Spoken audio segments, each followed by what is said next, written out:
In 1966, the Black Panther movement was founded. Prominent among the founders were Bobby Seale, who is its president, and Huey Newton, after Eldridge Cleaver, probably its best-known champion. In recent months, of course, the Newton wing expelled Eldridge Cleaver, who is living in Algeria, so that the Seale-Newton wing is nowadays supreme. Meanwhile, the Black Panthers have turned their backs officially on violence as a means of accomplishing whatever it is they propose to accomplish, concerning which we will in due course be enlightened. Huey Newton, you will remember, was tried and convicted of killing a policeman, specifically of involuntary manslaughter.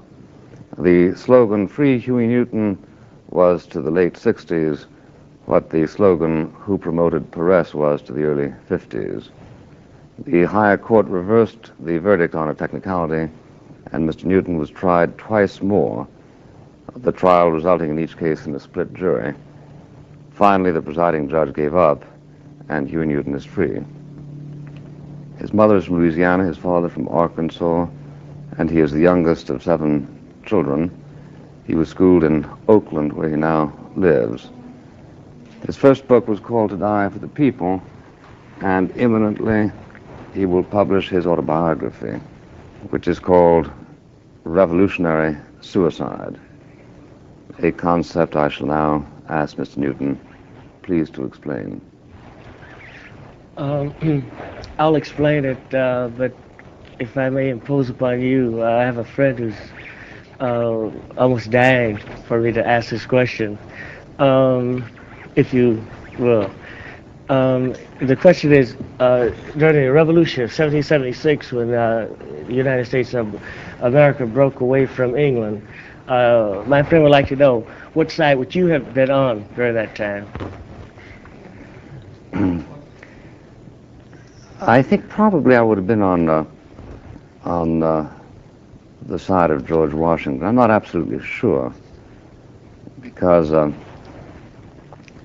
it remains to be established historically whether what we sought to prove at that point might not have been proved by more peaceful means. On the whole, I'm against revolutions.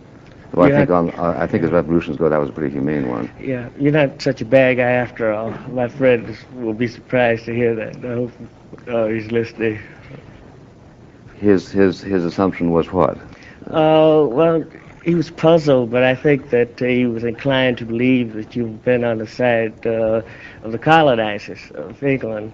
But I'm pleased with the answer, and I agree with you. The only revolution that is worth fighting is a humane revolution, and also one that succeeds. Pardon me? Also one that succeeds. Yes, right. Because, eventually. I feel that if King George had captured George Washington, he would have had the right to hang him. According to the law. Yeah.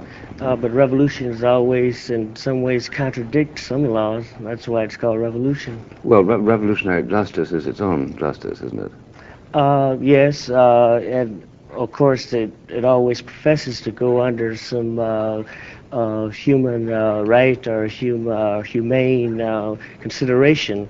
And I think that we can judge revolutions on the basis of how much, in fact, or objectively, people are given a fair, dealt with in a fairer way, and are given more freedom. I think that one of my principles is that contradiction is the ruling principle of the universe, and everything in phenomena, whether it's the physical world or the biological world or the social world, has its internal contradiction that gives motion to things, that internal strain. And much of the time that we Homo sapiens don't realize that no matter what sort of conditions we establish, no matter what government we establish at this point, there also will be that internal contradiction that will have to be resolved, and resolved in a rational, just way. And of course that leads us somewhat, it's very vague on how to deal with it.